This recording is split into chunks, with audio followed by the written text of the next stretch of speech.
Hi everyone.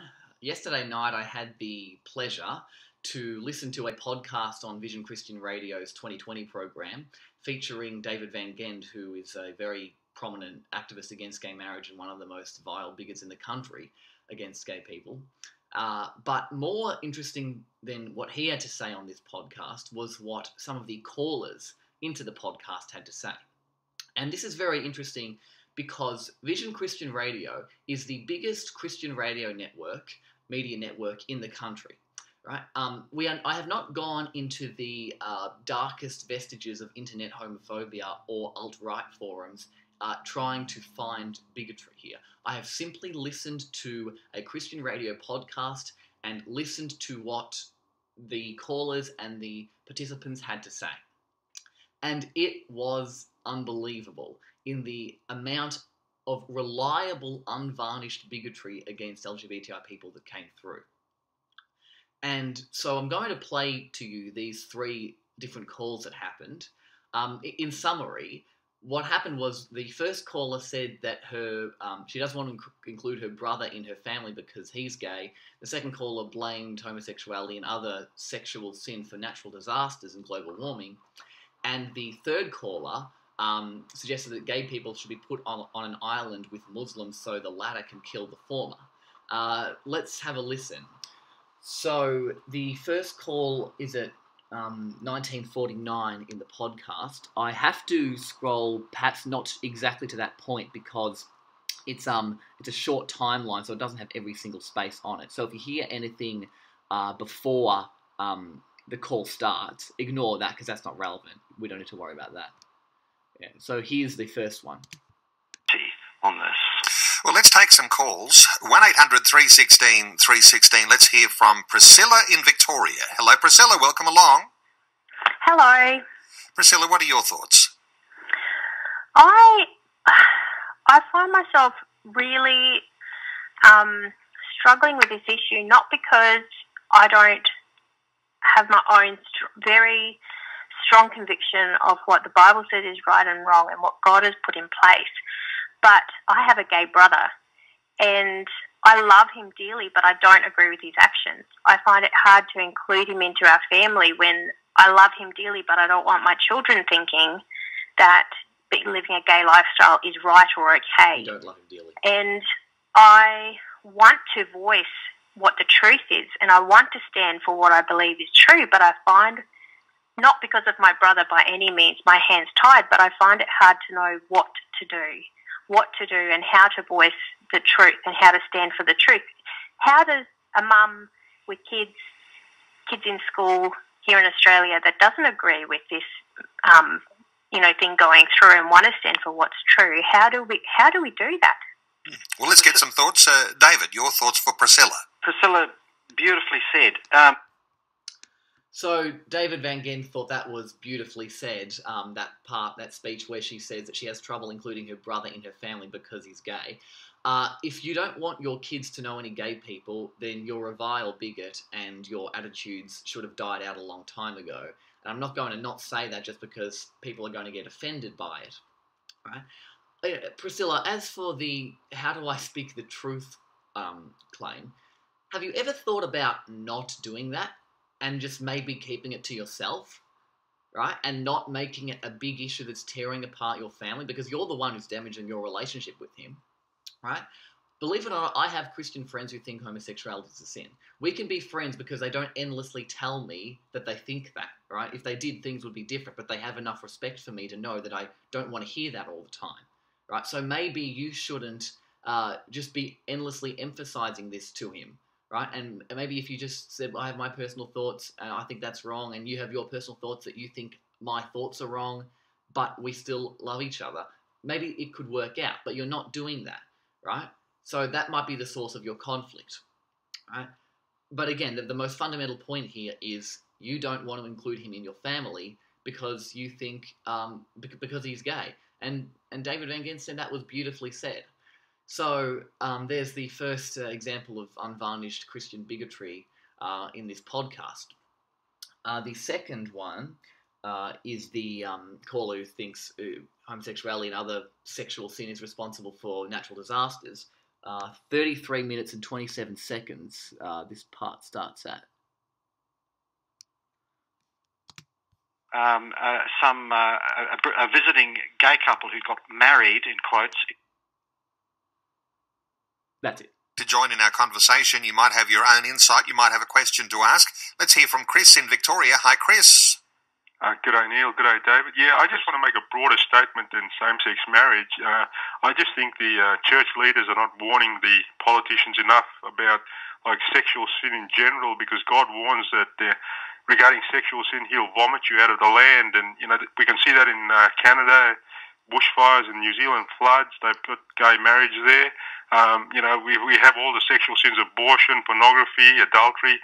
Warn them that God will and regarding climate change, I think that's what it is. It's God's turning up the heat, not any man-made climate change. So, Good thoughts there, Chris, but a response from you, David Van Gend, when it comes to the role that church leaders are playing. And I imagine that when... So, I think Johnson quite deliberately steered Van Gend away from addressing the natural disaster point, because he didn't want to be embarrassed and dwell on the fact that his listeners, some of them are complete bigots. But yeah, Johnson said in response to this guy saying that homosexuality and gay marriage and other sexual sins causing natural disasters. Good thoughts there, Chris. So at the very least, Neil Johnson, he's the host, by the way, in case you didn't know, is a coward and a hypocrite who doesn't have the testicular fortitude to call out bigotry, right? And at the very worst, he's sympathetic to it, right? And if you're saying that these are good thoughts, I really have to go with the latter, because if it's a good thought, that really does indicate some kind of agreement, right?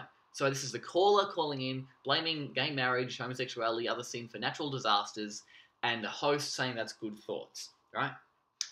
And so that brings us to our final call, and this is a real doozy. This is the gay people with Muslims on an island call. 6 minutes and 36 seconds. Here we go. Gives to a man and a woman. And two blokes can live as they choose, but they can't call it marriage. Thank you to David from Mackay. Let's take one more call. Jim is in Queensland. Hello, Jim. Welcome along. Good morning. Jim, what are your thoughts? Slightly tongue-in-cheek. I've noticed that the people that are very pro-gay rights are also very pro-Muslim. I was wondering, could we agree to them all, just designate an island, put them all on the same island and let them sort it out and go back in 10 years? Yeah, that is tongue-in-cheek, but there's one serious concern. I just simply don't understand, as you say, how people can, on the one hand, assert gay liberation and on the other hand, assert Muslim immigration in large amounts. Only because there is this deep hostility within the Islamic culture to homosexual people, and surely they realise that we Christians, we are their friends. We are the friends of the gay people. We are the gentle people. And I see your point, that there is a strange paradox there, but I guess it's a bit of a diversion and we might have to leave it there. Life. Okay, so the best Van Gend could bring himself to say about that was, it is a bit tongue-in-cheek, but it's a bit of a diversion. We'll have to leave it there, but there is a serious point, right? Now, I'll start with where I think he's on, where Van Gend and even the caller are onto something, right? If you support gay rights and you support Islam, you're an idiot, right? Islam is the enemy of gay rights. Islam is not pro-gay rights. It is a homophobic religion. Everywhere it calls the shots, gay people are treated absolutely horrifically. Muslims are killing gay people in Chechnya. A Muslim killed 49 gay people in Orlando last year. Muslims are throwing gay people off the roofs of buildings in Iraq and Syria. And just because I'm calling them Muslims doesn't mean I'm saying that all Muslims are doing that. Of course they're not, right? But the people who are doing it are Muslim, right? So, yes, the caller is right about the conflict between support for Islam and support for gay rights. And I think it is absolutely wise to oppose large-scale Islamic immigration, given Islam's view on gay rights, right? But at the same time, I'm not just narrowly focused on Islam here. Van Gend saying that Christians are the friend of gay people. Some are, but ideologically and and theologically, around the world, most aren't, right? Most worldwide Christians are not friendly to gay people, and I don't want Islam influencing our society. I don't want Christianity influencing my society either, right? And the absolute hilarity of the remark that Van Gen made of Christians are our friends, when a Christian has just called in and said gay people should be put on an island so Muslims can kill them, right? Why might it be that we don't think Christians are our friends here? And I think some Christians are our friends, but why might there just be a general uneasiness towards Christianity among LGBTI people, David? It's because of callers like that guy, right? And it's because of cowards and hypocrites like you who can't bring yourself to say anything other than it's a bit of a diversion. We'll have to leave it there, instead of saying no. That is an absolutely terrible thing to say, that gay people and Muslims should put on an island and kill each other. So that's why there is that uneasiness among LGBTI people to religion, right? And now, again, the reason that I think this is important is this is a mainstream Christian radio network that has got three different callers in this podcast have called in and expressed unvarnished bigotry in one way or the other, right? I hear that. I recognise the pattern of three different callers, and I realise, and I cannot escape the reality, that we are not dealing with a fringe minority of opponents of gay rights here. We are dealing with a substantial proportion of opponents of gay rights who are virulently homophobic. And in this case, these three callers, they were all Christian, right? In case you haven't got the message, I don't like Christianity and Islam. I think they're both bad for gay rights. And I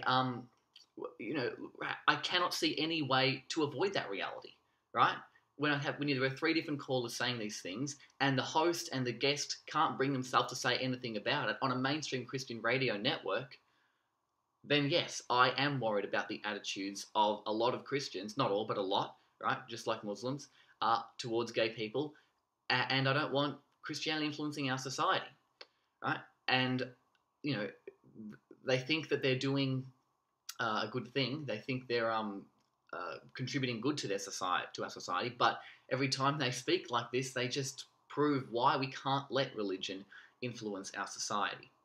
So thank you for listening to that. I hope you were able to get through it without vomiting, and I'll see you again soon.